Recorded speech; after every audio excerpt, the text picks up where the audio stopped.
কোনটা মার চালাকে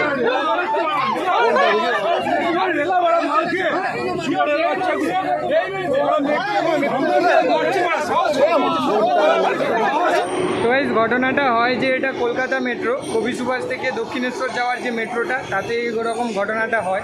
এটা হয় এমজি রোডের আগে আর সেন্ট্রাল মেট্রোর মাঝখানে। তো ভদ্রলোক ড্রিঙ্ক করে মেট্রোতে উঠেছিল, আবার উল্টোপাল্টা কথা বলছিল এবং পাবলিককে ধরে মারছিল, তাই জন্য এরকম ব্যাপারটা হয়।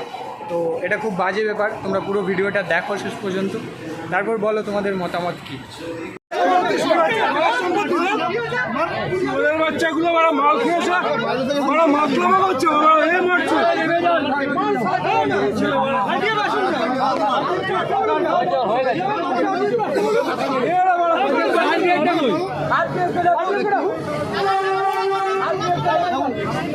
দরজার মধ্যে ধাক্কা মেরে যাচ্ছে, বাবার মেট্রো পেয়েছে।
ज़्यादा